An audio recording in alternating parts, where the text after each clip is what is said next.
todas. Então, vamos ver se eu consigo começar a gravar. E hoje, vocês têm alguma questão sobre a prova? Vocês queiram perguntar, que tem dificuldade? Tá tranquila, né? Não? Priscila, inclusive, eu queria te dizer na devolutiva de que o sistema está funcionando, e inclusive eu já postei a prova. Eu Funcionou. vi. Uhum. Era isso. Obrigada. Acho que tem Muito 4 provas já da turma de vocês e 9 da outra, já vi. Então, beleza, está dando certo. Né? Porque realmente eu abri aquela avaliação achando que era como era no Moodle, né? Você abria e ficava lá um espacinho para a pessoa colocar arquivo, mas não é assim, é de outro jeito, eu não entendi nada, para falar a verdade. E a nota, tá? Só para falar para vocês, eu não vou fazer o cálculo como eles.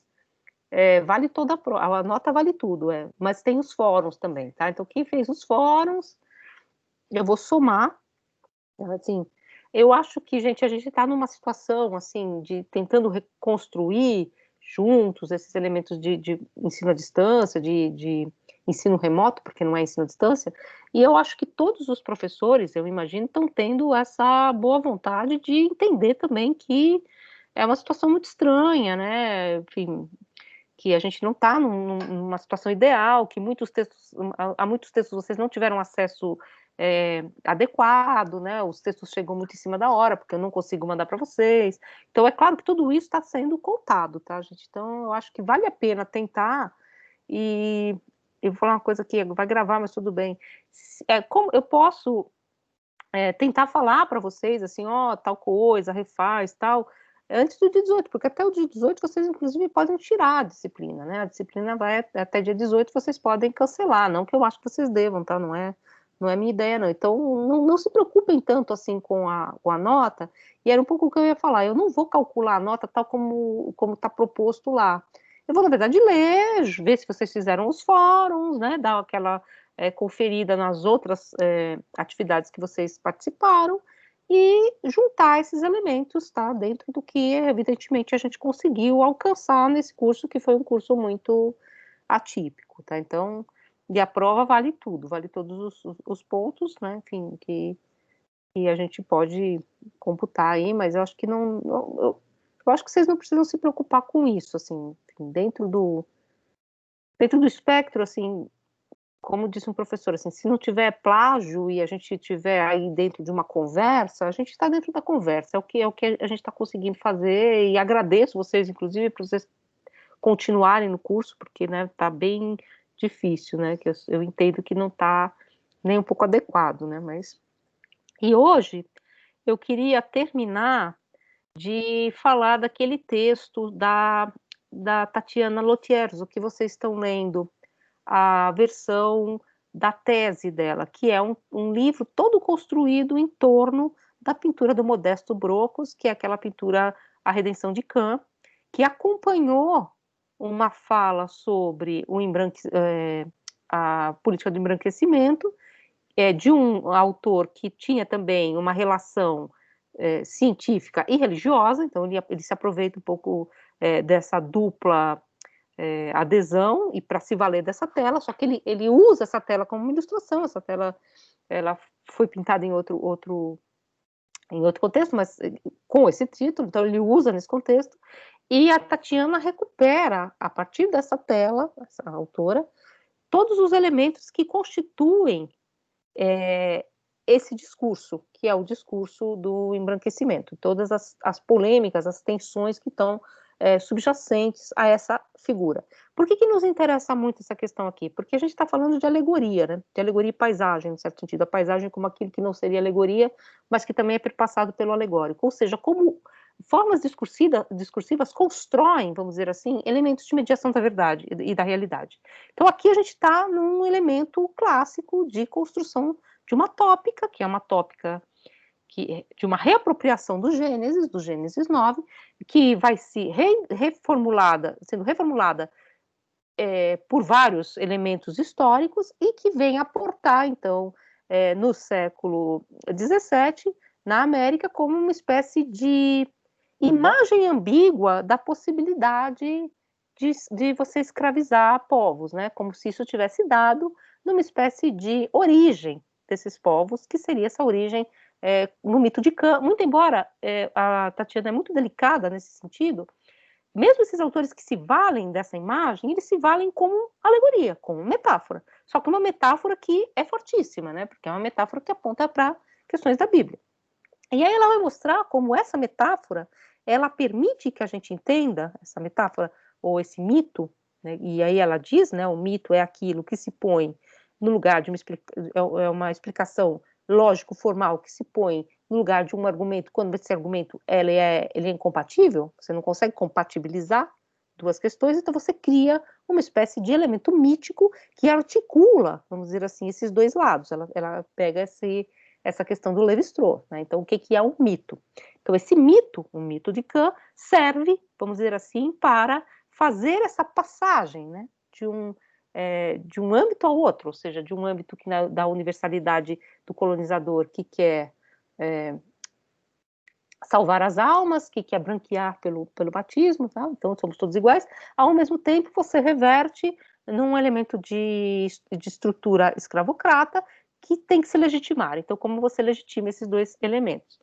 E ela vai falar em seguida, era isso que eu queria recuperar hoje com vocês. Vocês conseguiram ler o texto ou não?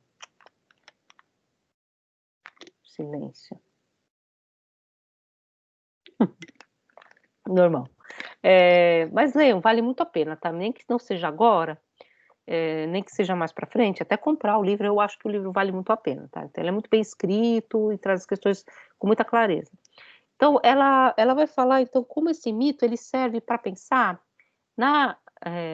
no âmbito ibérico, e no âmbito espanhol e no âmbito português, noções de linhagem, de origem, né? Então, essa ideia de que você tem uma origem de sangue, e essa origem de sangue diferenciada na Espanha e em Portugal, serve também para localizar as pessoas no tecido social. Então, essa ideia de que quem tem o sangue, ou é português ou é espanhol, eles que eles dizem, o verdadeiro português, o verdadeiro espanhol, ou seja, aquele que tem o sangue não contaminado, tem o sangue limpo, né, enfim, é ele que vai, portanto, acessar os lugares mais importantes dessa sociedade. E ela mostra, por exemplo, como se dá esse tipo de negociação, porque é uma negociação social, vamos dizer assim, na Espanha e em Portugal. Na Espanha, essa negociação se dá mais claramente na noção de castas. Então, você tem castas, enfim. Inclusive, ela fala, eu vou mostrar até para vocês, da ideia que circulava na época de saltar, né, de que você pode saltar para trás, né, numa casta, de uma casta a outra, então que não existiria, portanto, essa relação direta de limpar o sangue, entre aspas, né? Entre aspas, tá, gente? Que seria essa ideia aqui de. Não vou achar a imagem. De pular que está nessa imagem aqui que ela coloca, tá? Que é de pular saltar para trás, ou seja, um homem um mouro, vamos dizer assim, casado com uma mulher branca e a filha, ela volta a ser moura. Então, existe até, inclusive, essa ideia de que você podia saltar para trás, ou seja, então é a ideia de castas. Já em Portugal, e isso é muito interessante, porque isso também está no Raízes do Brasil, há uma negociação de outro modo. Então, essa negociação, ela se dá, na verdade, no tempo, e aí eles têm aquelas teorias de quanto tempo uma pessoa deixa de ser moura, judia ou negra, né? Enfim, porque também tem esses outros elementos. Depois a gente queria falar um pouquinho com vocês como que também está se construindo uma noção de branquitude, tá? Que hoje em dia a gente também tem esse reverso. Você construiu uma imagem de branco, que não é igual em todos os lugares, tá? Enfim, então, e como ela está se construindo aqui. Então, em Portugal, como você teria, então, esses elementos de mestiçagem, como era um povo já, isso o Sérgio Buarque de Holanda aponta, o Gilberto Freire também, já historicamente bastante mestiçado, bastante amalgamado a elementos mouros, a elementos africanos, então isso já faz parte da constituição dessa população. Eles têm um outro tipo de negociação, inclusive que passa às vezes ao largo daquilo que é o fenótipo, ou daquilo que é a aparência. Então é muito mais assim, essa relação de se o seu sangue se limpou, vamos dizer assim. Então, mas o que ela está querendo mostrar? Como essas questões, elas se localizam nesse tecido e, óbvio, para você negociar o seu lugar social, você precisava ser um homem branco. Mas o que significava ser um homem branco? E aí ela recupera vários elementos da cultura portuguesa e principalmente de viajantes que visitaram Portugal nesse período, que diz que em Portugal as pessoas se dizerem brancas significava elas se dizerem também nobres ou se dizerem pessoas de bem, que horroroso. Muito embora não necessariamente elas fossem evidentemente brancas, nesse sentido. Então há uma espécie de gradação que vem muito mais por um histórico, que tem a ver também com a relação do cristão novo, tal, mas muito mais por essa questão. Então se você já está 4 gerações distantes, e tem uma relação forte com a escravidão, se você teve ou não escravos na sua linhagem, e aí se tem várias vezes, isso também está no Raiz do Brasil, a ideia de que o mulatismo não é impedimento para que assuma alguns cargos, inclusive cargos altos na igreja. Então, há toda essa negociação. E por que essa negociação nos interessa muito propriamente? Porque há todo um debate que passa por esses autores, a Lilian Schwartz, que foi orientadora da Loterzo, que é a ideia da negociação do branqueamento no Brasil, né? Então, em Portugal e depois, consequentemente, no Brasil. Que você tem uma espécie de ascensão ou queda que não tem a ver necessariamente com algo que seria do fenótipo, ou seja, que teria mesmo a ver com a relação de ser branco ou negro, que está nessa negociação social. A Lilian Schwartz mostra isso muito claramente nas 2 fichas de internação do Lima Barreto, que se vocês já viram as fotos do Lima Barreto, acho que todo mundo já viu, ele era uma figura, não era uma figura evidentemente negra, não é um homem, enfim, ele mesmo fala, né, não tem, não teria porquê, né, você não assinalar essa questão, mas a primeira entrada, a primeira ficha de entrada do Lima Barreto no sanatório, no hospital, que é e ele ainda estava bem, vamos dizer assim, ele ainda não estava totalmente degradado pelo álcool, ele também tinha uma doença mental, enfim, que era próximo, parecida com a do pai. Ele é dito como jornalista na ficha e branco. Evidentemente, a Lilian Schwartz leva em conta as outras fichas, né, do hospital, e que elas eram realmente mal preenchidas. Mas isso faz parte de uma espécie de negociação, né? Uma negociação de que alguém que é jornalista é branco. Na segunda internação, ele já é negro, ele já está apontado exatamente desse modo, e na profissão está escrito diz que é jornalista. Diga, Carlos. Diga.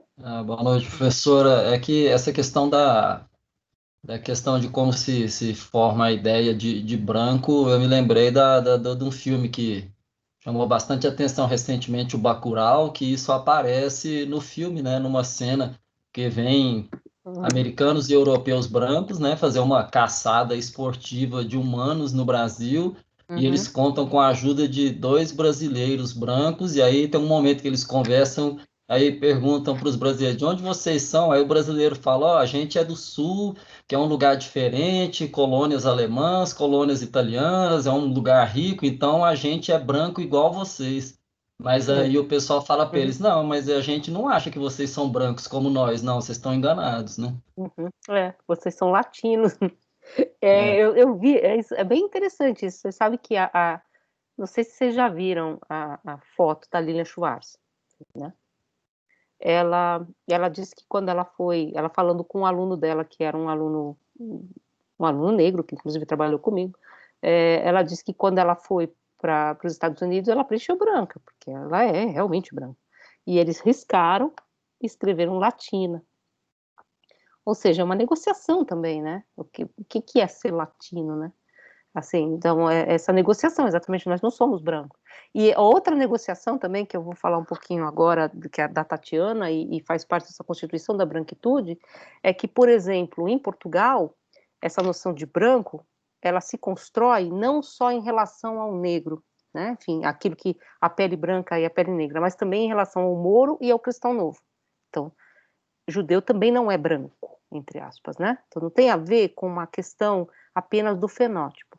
Quando vem para o Brasil, que você tem essa distinção entre escravidão e não escravidão, o branco passa a incorporar todas essas etnias, essas formas sociais, enfim, não sei se dá para se falar de etnia, que passam a ser todas brancas. Então, para nós, o branco se constrói, vamos dizer assim, a noção de branquitude, isso há vários estudos que estão sendo feitos sobre isso, ela incorpora, se constrói incorporando, por exemplo, o árabe é branco, o judeu é branco, ou seja, é branco em relação ao negro escravo ou ao índio.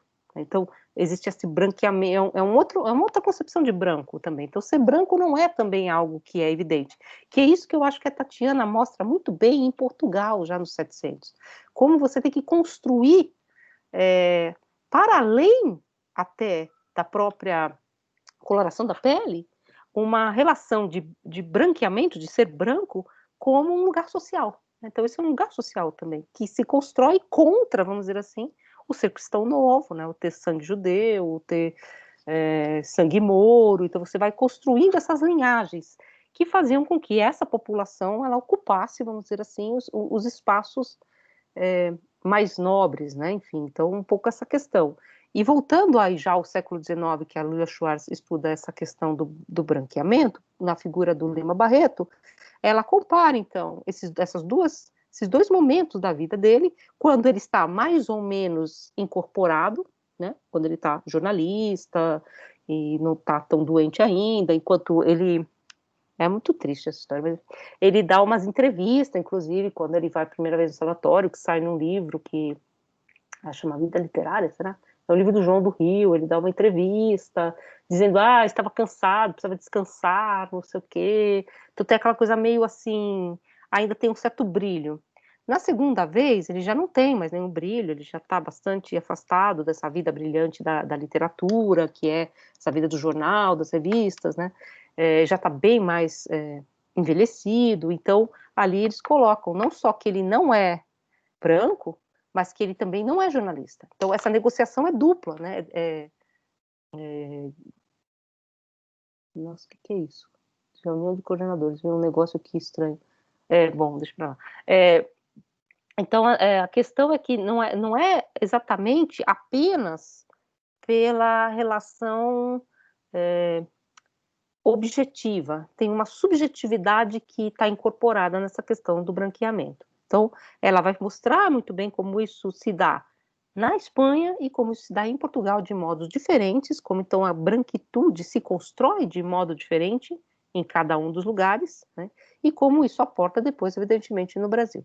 E dessa noção de linhagem, que ainda remete um pouco a essa questão do Cã como uma espécie de origem, nos séculos seguintes, no século XVIII e principalmente no século XIX, você vai ter incorporação de outras teorias que são teorias na época consideradas científicas. Uma delas seria de que todos os homens eles descendem de um núcleo único, que seria Adão e Eva. Então nós somos a monogenia, então somos todos aparentemente iguais. E, portanto, eu teria que explicar as diferenças. Ela vai fazer uma passagem, inclusive, por vários filósofos, Kant, enfim, Voltaire, Rousseau, como eles entendem um pouco. Porque também, assim, a gente tem que tentar compreender como, a partir dos esquemas da época, eles tentam pensar por que se todos nós somos monogenéticos, se todos nós viemos do mesmo par ou do mesmo lugar, por que há tantas diferenças? Então, eles tentavam explicar, às vezes, por uma questão do clima, que é uma das explicações que, inclusive, o Kant vai avançar, né? Climas diferentes geram, portanto, comportamentos diferentes da pele, por uma espécie de membrana que a pele teria. Então, eles tentam explicar essas questões de uma outra forma que não essa marca, que seria uma marca originária. Inclusive, alguns cientistas, ela explica isso muito bem, falam uma espécie de degenerescência que viria de dentro, portanto, seria uma espécie de doença. Tem várias questões em torno disso, né? Então, tentando pensar essas questões, mas aí está mais ligado a uma questão cultural e externa, né? Então, viria do clima, né? Ou na questão da doença viria de uma espécie de elemento interno, mas ainda assim externo a uma espécie de essência. E existem as explicações que são poligenéticas, de que, na verdade, nós seríamos espécies diferentes, né? Seriam realmente várias... Tá aparecendo umas coisas aqui. Reunião de coordenador, será que tá tendo uma reunião de coordenador agora e eu não tô abrindo um monte de caixinha aqui na minha coisa. Bom, mas... E aí, então, teria essa explicação, que, na verdade, seria uma explicação que se afastaria dessa explicação mais, que tem fundo religioso, né, se nós viríamos de Adão e Eva. Não, nós não viemos de Adão e Eva, e viemos de múltiplos, de múltiplas origens, e, portanto, somos diferentes originariamente, né? Então, essa questão que estaria marcada também numa certa ciência. Então, teria esses dois modos de pensar, e tentando entender essa relação diferenciada, né? Então, no primeiro caso, na monogenia, nós somos todos iguais, e você se explicava muitas vezes essas diferenças que eles colocavam. A gente fica abrindo um monte de coisa. O que eu faço para isso não abrir? Vou fechar, fechei. Essas diferenças se explicavam muitas vezes por questões externas e por questões, às vezes, morais, às vezes ligadas à civilização.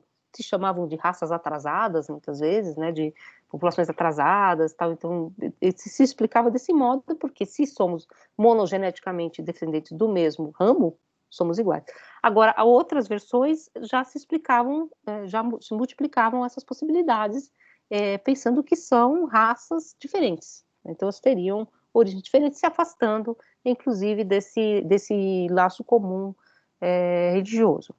Desse movimento, então, que você sai de uma noção de origem, de clã, de limpeza de sangue, que tem a ver com um desenho social, se desenha agora uma noção outra, que é a noção de raça, né, que é uma noção que vai se procurar nos elementos do corpo, muitas vezes, vai se colar nessa descrição corporal para descrever, vamos dizer assim, do ponto de vista, para eles, científicos, quais seriam as diferenças. Então, aí se avançam várias, a antropometria, a frenologia, você vai medir o corpo, você vai medir a cabeça, inclusive a gente vai, talvez, conseguir falar um pouquinho até o fim até mais, daqui a umas 2 semanas, a última semana, talvez, se eu conseguir falar, desse mesmo tipo de medição que ocorre com os índios da Patagônia, por exemplo, já no século XX, praticamente, né? Então, essa tentativa de tentar mensurar, tentar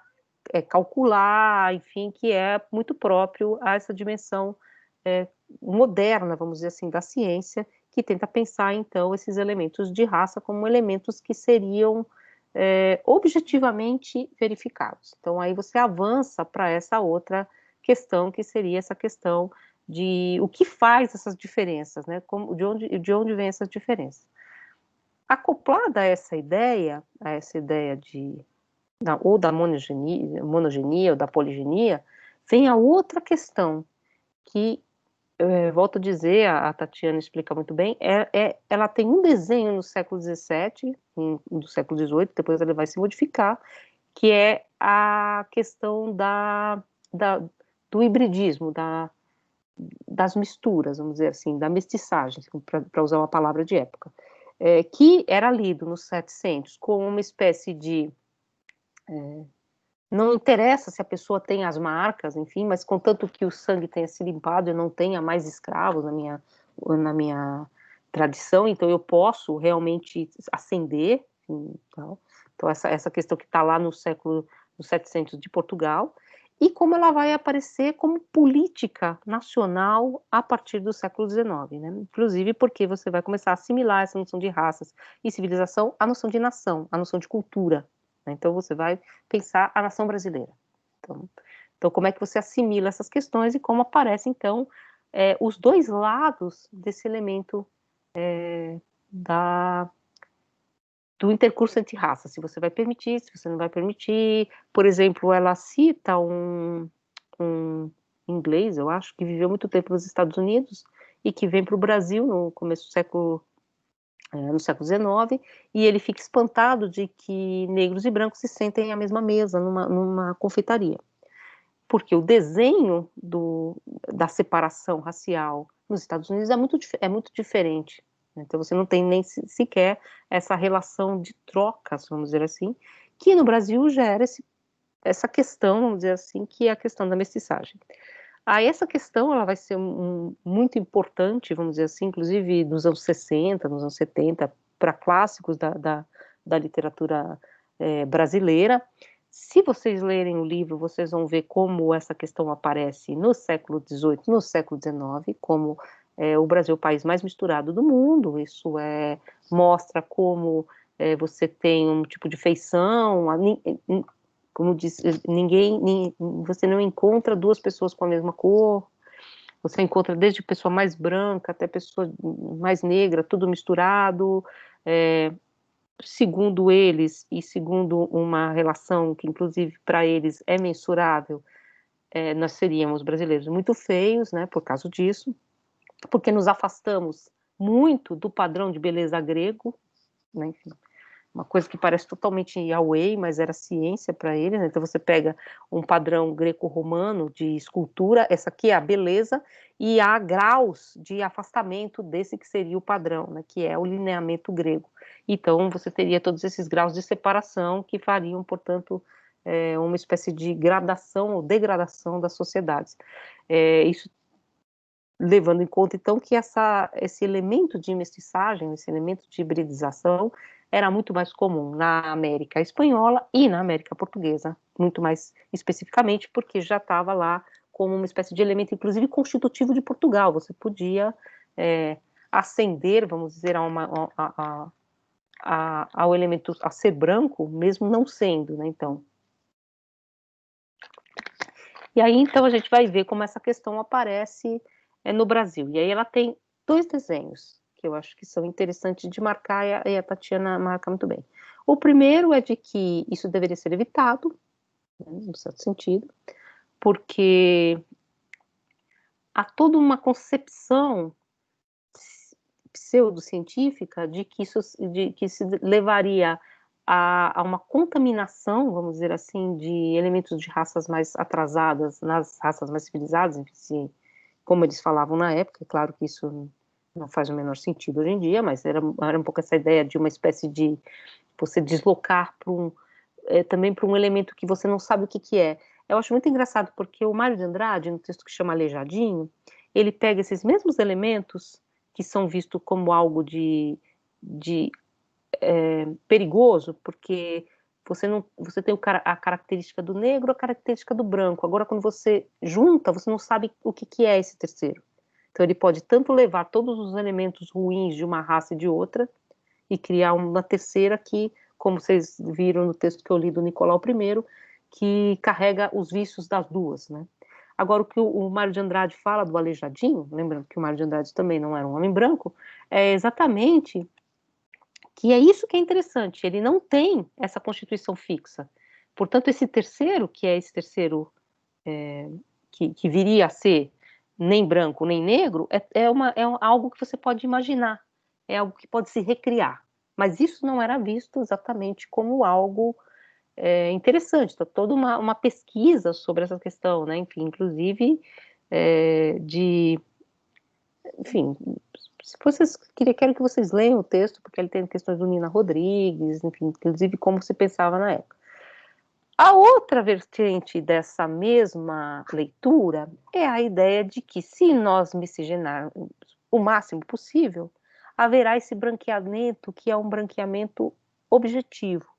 E por que eu estou separando? Porque há esse branqueamento, que é um dado, que é subjetivo, que é social, né? Então você ascende ou não a esse contrato do homem branco, de ser branco, dependendo um pouco também de como a sociedade te recebe. Isso vocês já ouviram várias vezes, que é um elemento da nossa sociedade, por exemplo, como há uma espécie de transformação de artistas, por exemplo, a figura mais clássica é o Machado de Assis, né?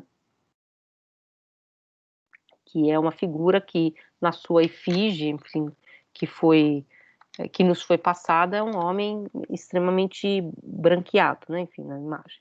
Então existe esse branqueamento social, mas aí havia também essa ideia então, objetiva de que nós conseguiríamos, que está ali no quadro, né, do Modesto Brocos, eliminar. Então isso é muito interessante, porque é como se esse apagamento, que é um apagamento simbólico que a gente está discutindo aqui, dessas populações que desaparecem da história, pudesse ser também um apagamento real. Então, é uma espécie de necessidade de apagamento.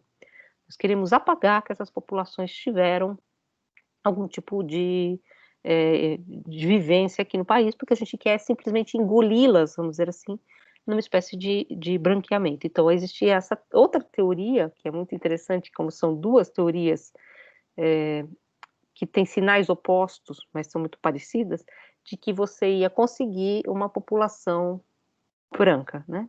Então, que nós seríamos, como o Carlos lembrou, iguais aos americanos e europeus. Toda essa questão, assim, depois queria discutir com você, de como também você cria a noção de branquitude, né? Porque tem um pouco essa questão também. A gente não estuda muito isso, mas os brancos que vieram para o Brasil, nessa virada, e isso é muito interessante, porque até esse momento posterior à escravidão, a abolição da escravatura, você tem o elemento, você não tem uma grande leva de imigrantes, né? Você traz depois essa grande leva de imigrantes, exatamente para reconfigurar. Então você cria um elemento terceiro de tensão, né? Então você traz o elemento branco, e existiam brancos e os mais brancos. Isso eu falei para vocês também, tá no Lima Barreto, é bem interessante como o Lima Barreto tinha essa sensibilidade, assim, ele fala dos alemães descendo do navio, e ele diz, esses sim são brancos, não esses portugueses que a gente tem aqui. Ou seja, ele também joga um pouco ironicamente, é claro, né?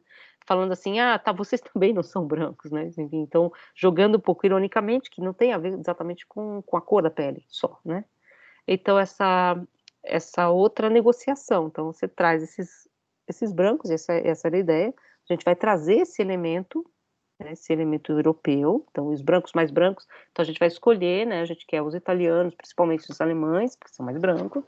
E vamos tentar, então, dissolver, vamos dizer assim, essa outra população, fazendo com que ela desapareça, com que ela seja simplesmente eliminada por essa dissolução invisível, né? Então esse apagamento que está ali inscrito numa espécie de desenho histórico, né? Então nessa versão.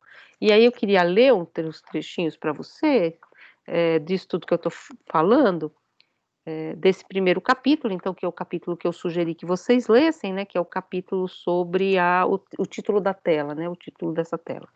E aí eu queria ler aqui embaixo para começar. Voltando um pouco, nossa, cadê?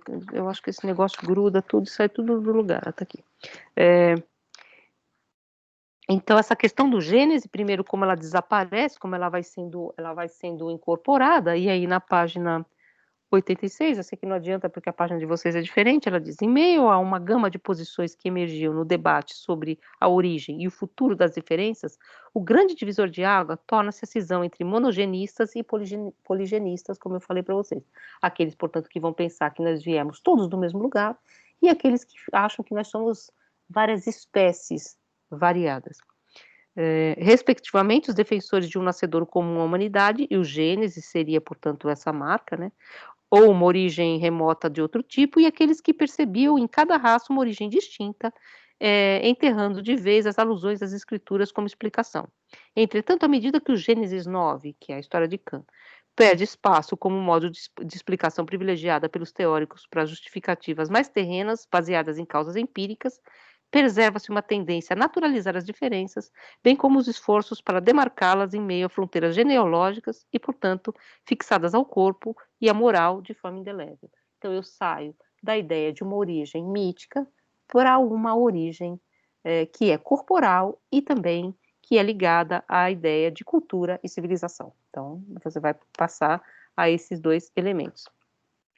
Queria mostrar aqui para vocês essas questões, então, de como eles vão passar a produzir. Não sei se vocês vão conseguir ver. Consegue? Não, né? Aqui, ó. Aqui, como você mostra que existe um certo padrão de beleza que vai se degradando, vamos dizer assim, nesses outros aspectos que se afastam, vamos dizer assim, desse padrão cultural de beleza. Portanto, você assimila essa noção, a noção de cultura cada vez mais. E como ele vai dizer essas questões aqui, então, assim. E aí ela diz que foge ao limite do livro, discutir exatamente como esses autores vão tratar a questão da raça, mas ela traz aqui, por exemplo, vários autores, entre eles Giordano Bruno, Paracelso, enfim, Voltaire, o próprio Kant, como eles trabalham essas questões de tentar explicar, cada um ao seu modo, essas variantes de cor de pele. E aí, deixa eu pegar aqui outro trecho, eu peguei aqui os trechos, aqui era a foto, então, de como ela vai explicar essa diferença, então, entre Portugal e Espanha. Esse aqui seria a ideia dos mapas genealógicos, né, enfim, que eles falam que é a salta atrás, né, então você tem esses saltos, vamos dizer assim, genéticos, então não vai só para frente, não é uma espécie de futuro, mas sim uma espécie de modelo reversível, enquanto em Portugal é reversível, eu vou indo para frente, mesmo que eu tenha traços que apontam para essa negritude, tudo bem, porque vai para frente.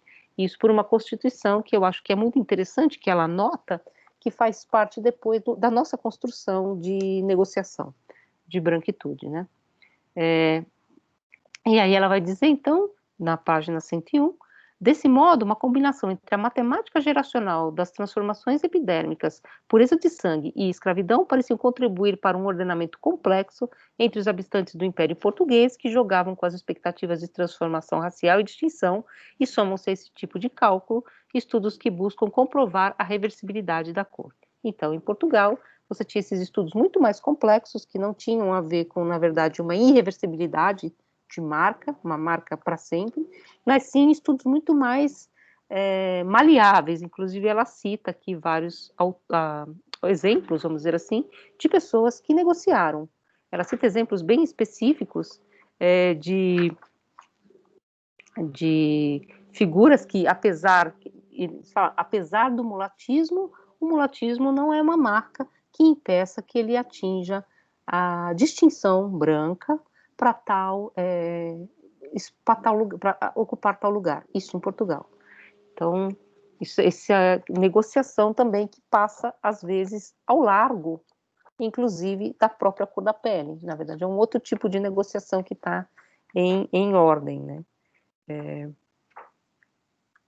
E aí ela vai chegar um pouco a essa questão no final, que é um outro problema que vai aparecer na questão dessa noção científica, que é a noção científica quando ela se mistura com noções religiosas. Então, por isso que essa tela de Kant, ela vai ser resgatada numa ordem científica, porque ela traz esse elemento religioso por trás, que, na verdade, no século XIX já se transformou não num elemento originário, mas sim num elemento moralizador, que é um pouco o que a gente viu no quadro que eu mostrei para vocês. Há uma espécie de passagem de um lado ao outro, né? Então, passagem de um mundo rural, e aquele quadro, assim, na verdade, por mais que a gente possa ficar um pouco chocado, ele traz elementos muito fortes, né? Por exemplo, há uma espécie de ancestralidade rural e todas as marcas, vamos dizer assim, de uma espécie de religiosidade muito mais afeta a esse hieratismo que aparece na figura da negra, que deve ser deixado para trás, quase como um sacrifício. Essas populações, elas precisam ser apagadas para que nós possamos entrar no universo calçado, né, na parte calçada da casa, que é essa nova nação. Então, há esse constitutivo de uma questão da nação. E aí, eu só vou pegar aqui no finalzinho o como ela vai construir essa questão, citando esses autores, que são autores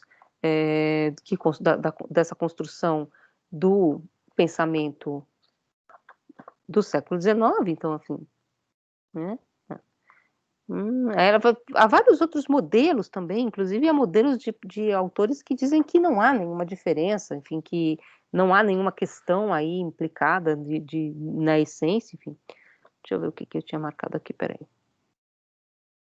Tais opiniões interessam na medida que contrastam com as tendências do cenário internacional de pesquisa científica. Desde o início do século XIX, o mapeamento das características das limitações próprias a cada raça era uma prática corrente na Europa, empreendida por meio de métodos como a antropometria, a frenologia, a fisiognomia, ou seja, eu vou medir o tamanho a distância do olho, a orelha, a cabeça. Então, está inscrito no corpo, é como se aquilo que estava inscrito na geração passasse a se colar ao corpo, num certo sentido.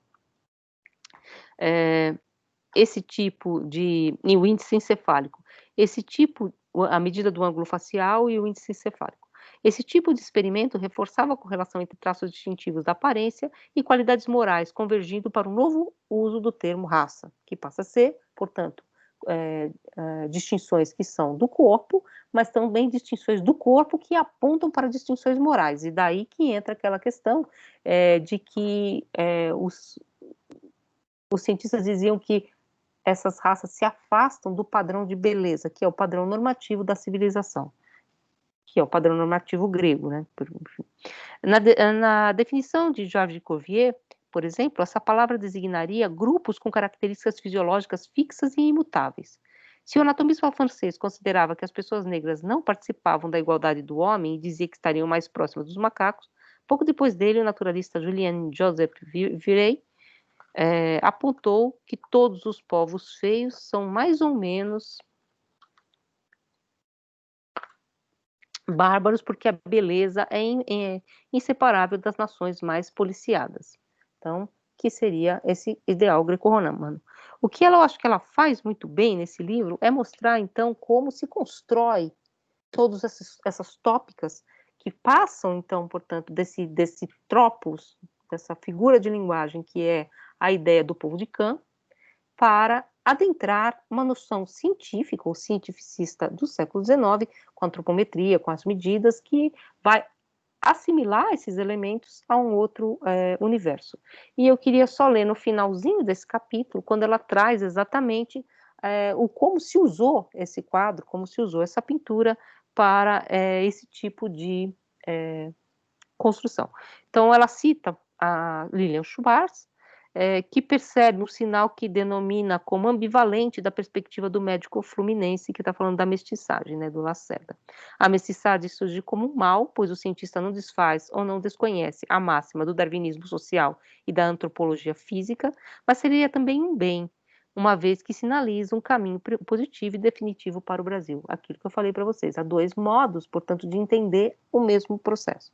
Ele é um mal, mas ele também pode ser um bem. Assim, o cientista apostava em uma espécie de mestiçagem redentora que se lograria a partir de algumas políticas públicas concernentes à imigração e de algumas certezas da ciência que apostariam na seleção branca dos mais fortes e com alguma fé.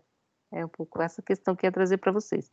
De fato, é interessante notar como a ideia de fé percorre o trabalho do cientista cristão, que é esse cientista Lacerda, que vai levar, então, para um simpósio, né, para uma reflexão científica, essa tela do Modeste Brooks. No referido congresso, Lacerda anexou à sua comunicação uma pintura que unia a iconografia religiosa à narrativa de uma transformação racial em 3 gerações, que é exatamente o uso que se fez, portanto, dessa pintura do Modesto Brocos, que a gente comentou na semana passada.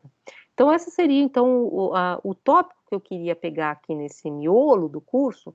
Na verdade, era um pouco essa ideia do apagamento das populações que eu queria conversar com vocês, por isso que eu falei da questão do gaúcho, da questão dos índios, e agora essa figura do negro que teria que ser apagada de vários modos, tanto no modo da história, da historiografia, que esquece, vamos dizer entre aspas, como nesse outro modo, que simplesmente submerge essa figura numa espécie de todo imigrante que vai simplesmente dissolver essa questão, vai desaparecer, ou seja, são sempre tentativas de desaparição, que eu acho que são essas duas questões que eu quis pegar nesse módulo intermediário. Vocês têm alguma questão para a gente poder falar um pouquinho do próximo módulo que eu queria propor para vocês? Percebam que nos dois casos, tanto do mestiço do gaúcho, quanto aqui, na questão do quadro do Modesto Brocos, a gente está também numa ordem que é alegórica e metafórica, muito mais do que numa ordem natural, né, numa ordem científica, no modo como nós entendemos. É tudo muito perpassado, vamos dizer assim, por uma espécie de jogo imagético. Um pouco a questão que eu queria recuperar. Vocês têm alguma questão dessa parte? Ou muitas questões, eu não sei. Que silêncio. Silêncio total.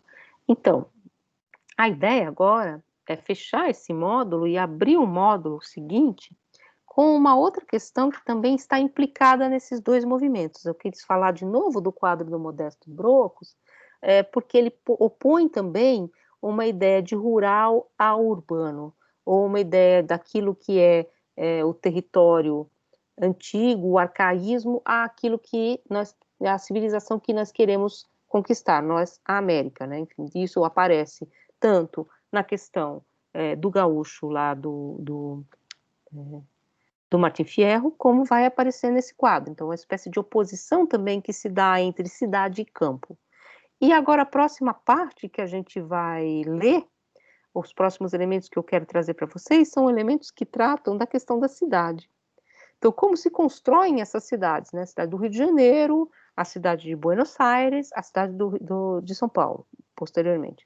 Então, como se constroem esses núcleos, que são núcleos à maneira europeia, né? A maneira do século XIX da Europa, em contraste a esse passado que eu quero suplantar de algum modo, que você quer simplesmente fazer desaparecer nessa nova ordem, um pouco aquilo que eu falei para vocês do texto do Lima Barreto, né? Eu não quero mais então que as pessoas entrem descalças na Avenida Central, eu quero apagar essas pessoas, eu quero apagar essas populações de algum modo, para que então o Brasil possa entrar no concerto das nações civilizadas, entre aspas, com essa civilização à maneira europeia. Então a gente vai ver um pouco essa questão relativa às cidades. E como também essas cidades elas vão se conformando como núcleos cada vez mais multifacetados, porque também não, essa política pública foi uma política pública de trazer imigrantes, foi uma política pública americana, né? E depois a gente vai ver como isso continuou sendo um modelo quando você tem já no século XX a colonização da Patagônia, né? Então você também faz a mesma coisa, você traz populações brancas para o território, para colonizar da terra e fixa a terra, para que você consiga, portanto, mapear uma espécie de civilização à maneira daquela que nós queremos refletir, que nós queremos ser, que é a civilização da Europa. Então, você faz um pouco esse modelo. Mas como você teve, então, essa política de trazer populações, muitos contingentes populacionais, eu falei isso para vocês, que o Brasil eu acho que São Paulo é a maior cidade italiana fora da Itália, eu acho que tem mais italiano no Brasil do que na Itália. Depois acho que Buenos Aires também está por aí, então são cidades enormes que são construídas com contingentes de população deslocadas para cá, né? Tirou, normal. A gente está todo assim, todo mundo perdido. Então eu vou trazer alguns textos que falam um pouco dessa noção de uma espécie de Pauliceia desvairada, de uma cidade desvairada, desse universo citadino muito urbanizado, em contraste, também é uma imagem também, porque imaginar que era um super movimentado, que é uma imagem também que se constrói um pouco em oposição a esse campo, né? Então você vai ter essa outra oposição também. Não estou dizendo, claro, que aqueles homens da cidade e que fazem o desenho de uma cidade grande e tal são, de algum modo, racistas, mas a gente está um pouco no mesmo desenho, sabe? De você querer apagar alguns elementos para poder construir outros por cima, né? Que é muita história da cidade do Rio de Janeiro, né? Que é uma cidade de porte colonial, que é simplesmente remodelada para se parecer com uma cidade europeia, né? Se vocês quiserem ler sobre isso, tem um livro que eu acho muito bonito, que chama Belle Époque Tropical, na verdade é do Jeffrey, eu não vou lembrar o nome. é um brasilianista que escreveu. Essa Belle Époque tropical é a Belle Époque é a construção do Rio de Janeiro, né? Construção do Rio de Janeiro do século XIX, né? Que se põe contra, vamos dizer assim, a própria história do Rio de Janeiro, né? Você constrói uma cidade que é uma cidade um pouco fictícia, é uma espécie de cenário. Então, essa ideia de você civilizar-se. E aí eu peguei para esse próximo módulo o texto da Beatriz Salo, que é uma ensaísta argentina bastante conhecida, e a gente vai ler alguns trechos do Mário de Andrade, né, que é um pouco essa ideia, e depois eu vou voltar ao universo rural, quando a gente for comparar duas figuras do patriarca, né, desse patriarcalismo do rural, que é a figura do Paulo Honório do São Bernardo e a figura do texto da Isabel Allende, que é da Casa dos Espíritos. Como vocês vão ver, esses dois elementos que são do homem que domina o campo, o homem que domina com mão de ferro, inclusive, essas outras populações que permeiam o campo. Enfim, não sei se vocês teriam alguma questão. Na verdade, hoje eu queria fechar esse módulo, né? Fechar esse módulo com esse texto. Eu gostaria muito que vocês tivessem. A minha ideia era ler 2 capítulos desse livro, outro capítulo que vai falar também da questão do estilo, mas é muito diferente na dissertação, na tese. A questão do estilo, como o estilo e aquilo que parece para nós simplesmente uma reprodução, um colorido comum, ele é todo perpassado por elementos discursivos, elementos alegóricos, que são construídos também nessa intersecção cultural, né, das cores orientais, e como você constrói todo esse elemento do exotismo, como se constrói esse elemento do exotismo a partir da pintura francesa, então como você constrói o orientalismo, então você constrói as imagens desse outro, né, então, que depois vem abarcar, vem aportar na figuração do Modesto Brocos, que é um pintor espanhol. Vocês teriam alguma questão? Ou vocês não leram esse texto ainda? Hoje está um Professora, silêncio. eu queria só fazer um pequeno comentário. É que quando a senhora toca nesse assunto, eu sempre me lembro dessa história, que é essa história que queriam tirar as pessoas descalças, né, do centro do Rio de Janeiro, que eu fiz uma disciplina com uma professora do Instituto de Letras há bastante tempo atrás, não sei se ela ainda está por lá, Hilda Lontra. Ela contava uma história que no início da carreira dela, acho que no final dos anos 70, começo dos anos 80, ela dava aula numa escola de periferia e era muita criança pobre. E aí, quando tinha o desfile de 7 de setembro, a escola exigia que os alunos tinham que ir calçados para fazer o desfile do 7 de setembro com sapato.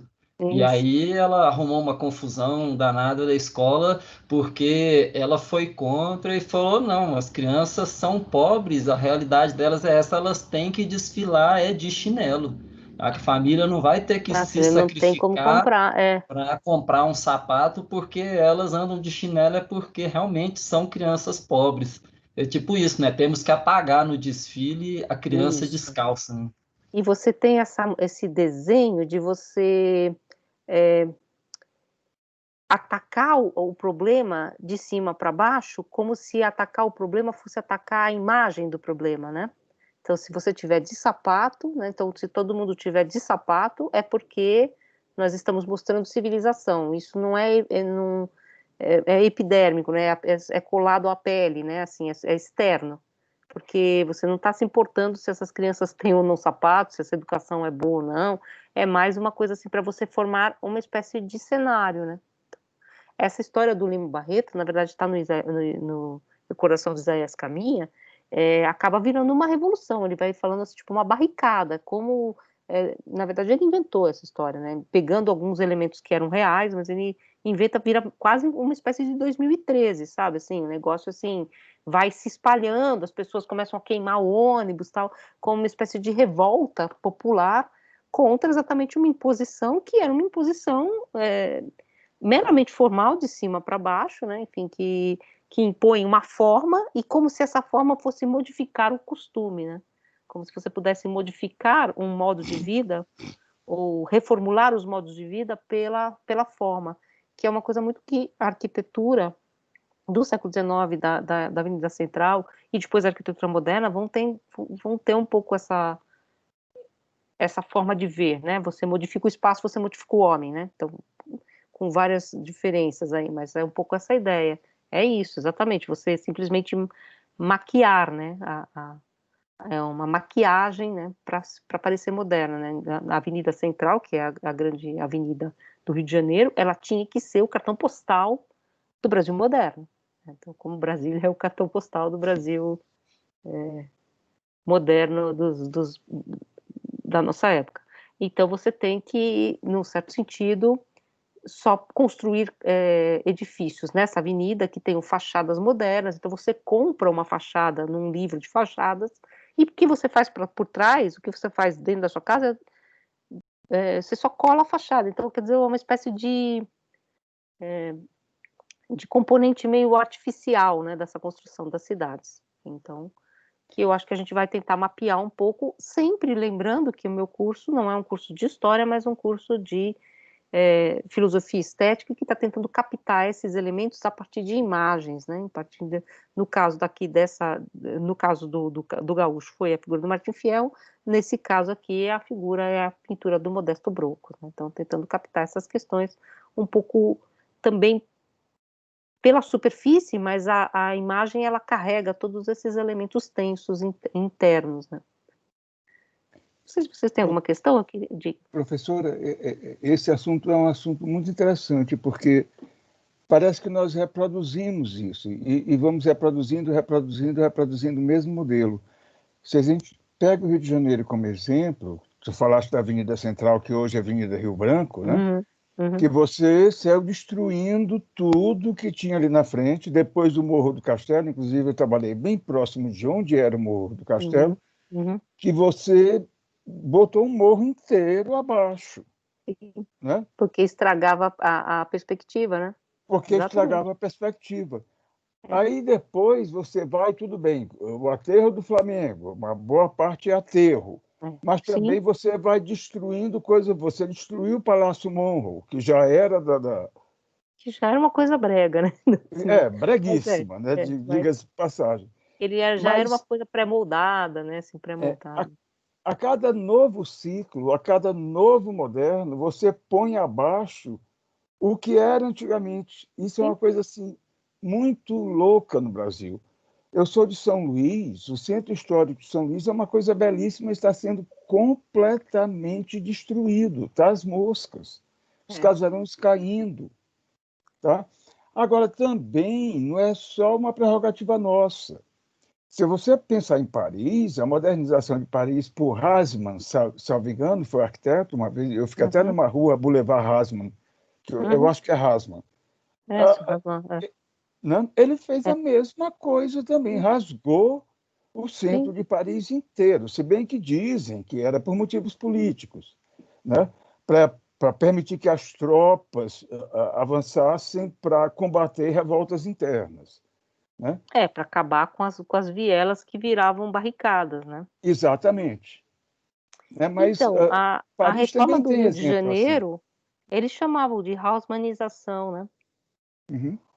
A reforma do Rio de Janeiro, que é a reforma do Pereira Passos, né? Que era Pereira Passos, o prefeito. era a haussmannização do Rio de Janeiro. Era exatamente o modelo é um modelo que vem de Paris, né? Você vai pegar o modelo de Paris e aplicar nas cidades. Não foi só no Rio de Janeiro, não. Acho que várias cidades na Europa também, né? Você imprime, né, uma outra cidade sobre a grade da cidade que no Brasil era colonial e na Europa medieval, né? Sem projeto, vielas, tal. Lembrei muito quem gosta de ler, aí tá aí nas férias, Os Miseráveis, né? Enfim, porque eu vou parafrasear o Benjamin, né? Quando ele fala do Nádia, mas a principal personagem dos Miseráveis é a cidade de Paris, né? Assim, porque a grande personagem é a cidade antes das reformas, né? E aí o tempo todo, não sei se você leu há pouco tempo, mas o tempo todo o autor fala assim, lá onde existia o muro de não sei o quê, lá onde ficava a rua de não sei o quê, porque já não fica mais. Então a história se passa num momento anterior às reformas. Enfim, então, isso é bem interessante também Professora, não vamos muito longe. Vou dar outro exemplo. Há 5 anos atrás, ou 6 anos atrás, não lembro bem, eu estive em Berlim. Tá? Berlim é uma cidade estranhíssima. Primeiro que eles derrubaram o muro inteiro. Tem um pedacinho, são 2 ou 3 pedacinhos que restaram do muro. Né? Aí colocaram assim, tipo uma linha pintada no chão por onde passava o muro. Que é uma coisa muito louca. Aquilo ali é a história da Alemanha que você pôs abaixo. Quer dizer, partes significativas daquele muro deveriam ter ficado de pé para mostrar a loucura que aquilo tudo foi. E, além disso, Berlim fica uma cidade muito mais estranha ainda. Porque você vai andando na cidade e, de repente, você chega ao nada. Aí você anda no nada e aí, de repente, você volta a ter alguma coisa. Porque esse nada era o lugar onde tinha um muro e a área de proteção para que evitasse que os alemães orientais tentassem pular o muro. E, no meio desse nada, as pessoas começaram a criar coisas super modernas. Eu saí de Berlim assim, eu digo, gente, o que diabo é isso? É uma coisa muito porque fica esse estranha. palimpsesto, né? É um palimpsesto, né? Você tem uma cidade, aí você tem um corte, uma outra cidade que vem por cima, né? Assim. E professora Adir, falando ainda em Paris, tem um livro não estou lembrado quem é o autor, aquele Tudo que é Sólido Desmancha no Ar, Desmancha no ar. que tem uma parte que fala justamente sobre a urbanização de Paris, que é quando ele vai comentar sobre Baudelaire, e aí comenta bastante sobre esse momento da urbanização, que foi uma urbanização feita pensando no trânsito de carruagens, e aí comenta lá as crônicas e os poemas do Baudelaire se queixando de que o calçamento era um calçamento ótimo para as carruagens, mas que era ruim para as pessoas caminharem. Quando chovia, era péssimo, era muita lama, deslizava, e não fizeram espaço por onde os pedestres caminharem. Então, era um show de atropelamentos diários e andar na rua passou a ser uma aventura para o pedestre em Paris com a construção daqueles boulevards. Só ficava bem na fita quem tinha uma carruagem, né? Eu acho que esse título, originalmente, Tudo que é Sólido Desmancha no Ar, é de Max em 18 Brumário, salvo engano. É isso, né? Acho que E depois foi um título de um livro do tcheco Milan Kundera, que, inclusive, eu acho que eu cheguei a ler tudo, que ele talvez não tenha usado tudo, mas ele pegou uma parte disso. Tudo que é sólido desmancha no ar. É um livro de Kundera, eu acho que logo depois, não, antes da queda do muro. O muro cai em 89, né? O muro cai em 89. Eu já estava na universidade. Né? Eu não me lembro exatamente assim, o enredo do livro. Eu sei que ele tem muito a ver também com a questão da solidez do regime comunista. Eu não me lembro, eu realmente não me lembro. Eu tenho essas duas referências. Essa tópica do Baudelaire e a reconstrução da face de Paris vem muito a reboque das leituras do Benjamin, né? Que é Paris, capital do império. Então, ele tem muito essa leitura de como Baudelaire lê, vamos dizer assim, esses índices da cidade moderna, né? Como ele lê os índices da cidade que se move, né? Que se transforma. E aí a gente pode falar um pouquinho disso depois, quando for falar também das cidades. Eu tinha pensado em ficar um pouco nesse texto da Beatriz Salo, inclusive nesse livro tem um texto que ela chama Esquecer Benjamin, né? Ela fala que a gente tem que deixar o Benjamin lá, porque ele não serve para explicar exatamente a mesma historicidade das cidades americanas. Mas não sei, aí a gente pode pensar. E aí ela vai falar nesse texto que eu escolhi sobre a capital Buenos Aires, né? Como essa capital, eu escolhi esse texto, como essa capital ela fica vibrante, tal, porque a gente vai ler esse texto e depois eu vou mostrar para vocês elementos de São Paulo da mesma época. Então vocês vão ver que apesar das cidades não se comunicarem, que é exatamente todo mundo está olhando para fora, parece que os movimentos são muito parecidos. nas duas capitais, né? Nas capitais. É como se esse movimento exógeno, né, que vem de fora, ele movesse, na verdade, essas duas cidades no mesmo sentido, né? Enfim, que a cidade que se moderniza, que tem esse encanto pela máquina, né? Essa ideia do atropelamento, né? Que aparece, por exemplo, nos contos do modernismo brasileiro, né? Enfim, tô lembrando do Gaetaninho, né? Que é o menino que morre atropelado pelo bonde. Então tem todo esse imaginário, né? Da cidade grande, né? Claxon, né? Que é a revista modernista por excelência. Claxon é buzina, né? Era a palavra para dizer buzina, né? Então, hoje em dia, uma coisa que é a coisa mais horrorosa do mundo, que é a buzina, era um troço que era legal, né? Enfim, então, que máximo, né? A cidade, então, nessa espécie de desvario citadino, que vai contrastar exatamente com esse campo que na verdade está ali, né? Porque se eu vou pensar, que você falou, né? Você estava falando de quando você vai andando para a cidade acaba. São Paulo também tinha umas coisas. Hoje em dia não acaba nunca mais, né? Isso é o contrário. Agora você vai andando, a cidade não acaba nunca mais, mas ela acabava também. Você ia andando um pedaço, você caía no mato, você já estava ali numa coisa meio rural, né? Chácaras, né? Era um pedacinho, era um miolinho, todo selva de pedra, cercado de chácaras, né? Assim, enfim, você já saía no mato, né? Hoje em dia não mais, hoje em dia para achar mato lá em São Paulo, você vai andar, sair você vai sair em Campinas e vai continuar, né? Porque tá tudo colado já. Mas assim, tinha um pouco essa ideia, né? Enfim,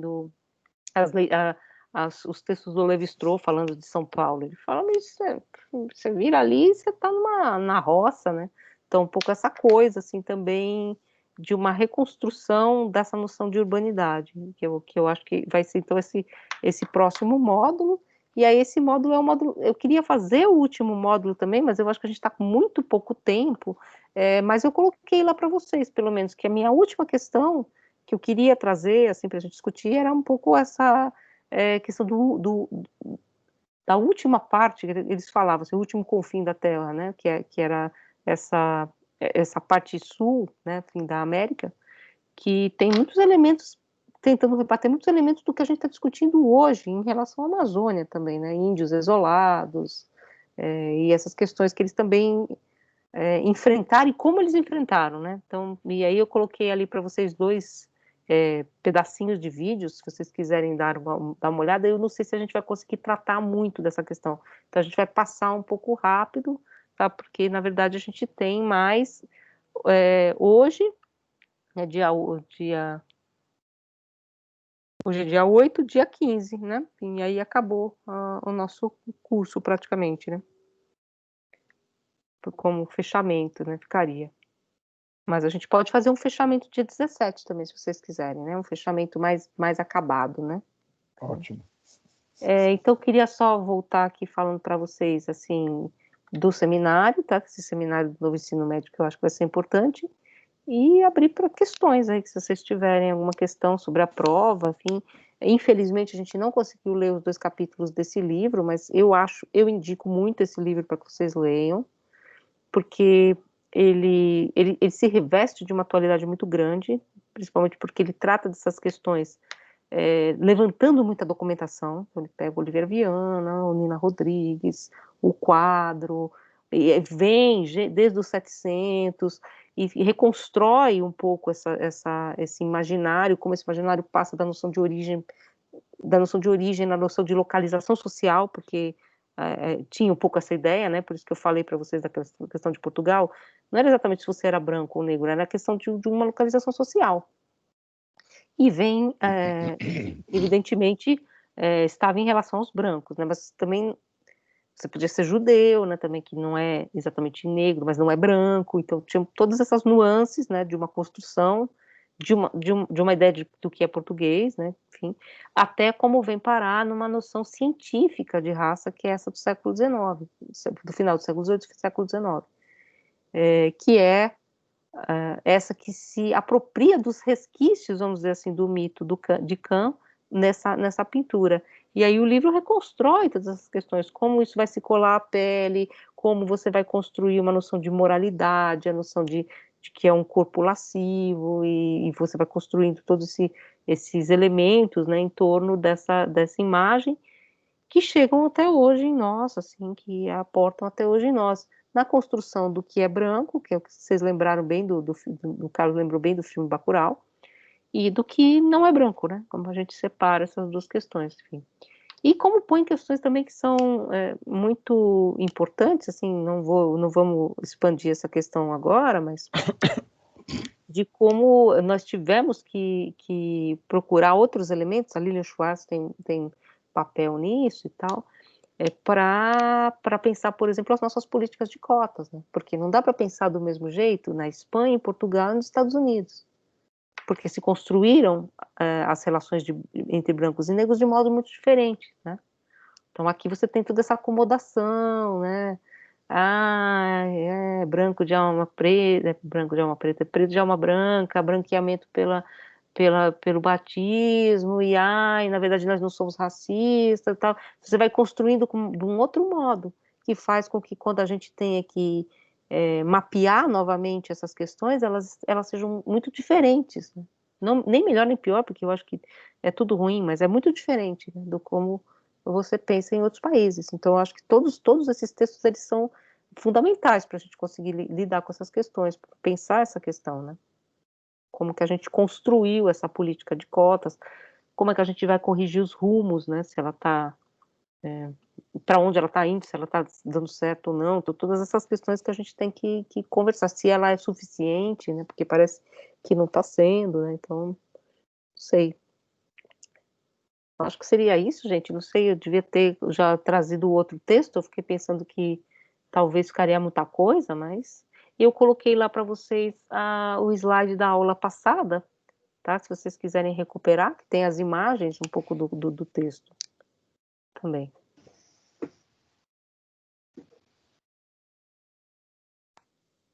E silêncio. Vocês estão quietinhos. Deixa eu ver o que vocês estão falando aqui no chat. Vocês não estão olhando no chat. Do meu. Pois é, né? Você quer que eu mostre a capa? Eu não estava vendo, ó. Tá vendo? Eu tenho a Sustentável Leveza do Ser, é isso. Ó. Contornos do Invisível. É um livro da EDUSP.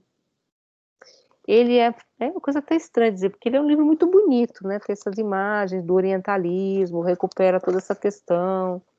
É bem legal aqui. Eu mostrei para vocês depois, né, essa questão aqui, como essas pinturas do Delacroix vão construir uma espécie de gama de cor, que é a gama de cor para se pintar uma pintura exótica, assim, de uma cor, que é uma cor local, que seria o tipo de luminosidade do Oriente, como você constrói essa questão, aí você constrói a questão do Oriente com uma questão de lascívia, né, de mulheres, né, enfim, do harém, essa coisa toda, e como você vai construindo essas versões, vamos dizer assim,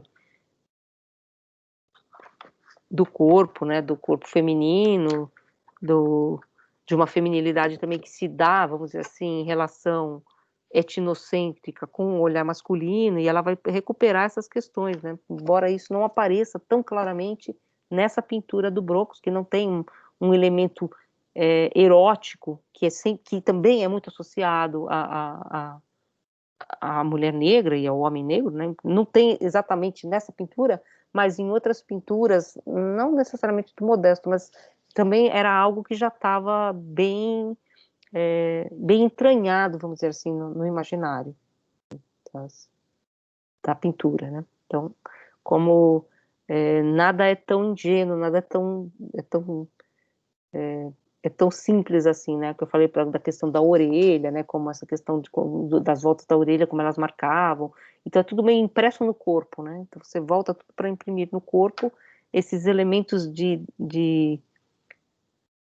marcas hereditárias, né? Enfim, que não são mais originárias, né? Não é essa origem de sangue e tal, como se pensava numa casta, mas é pensado a maneira de uma espécie de ciência, né? Que é essa ciência do século XIX, que vai gerar também oponentes de uma ciência racista, né, que não dá nem para falar de outro jeito.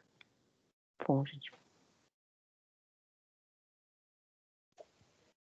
Não sei se vocês teriam outras questões, tá todo mundo meio assim, né, final de semestre, né, todo mundo indo embora, assim, né.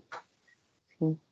Essa turma vai ficar bem menor, porque um monte de gente disse que ia trancar, não sei se a prova foi muito chata, né, mas enfim.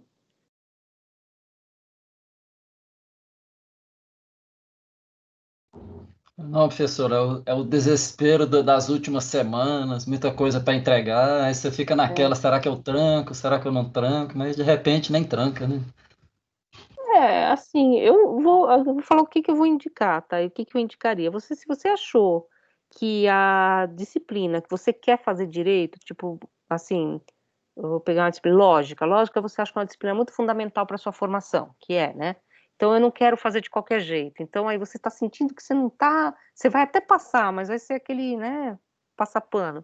Aí eu até entendo trancar. Agora, disciplinas de tópicos, eu acho que elas não se repetem, né? Então, essa disciplina não era para ter sido assim, era uma disciplina que eu tinha pensado em passar filme, uma coisa muito mais dinâmica, e acabou ficando nesse modelo, provavelmente não vou repetir, né?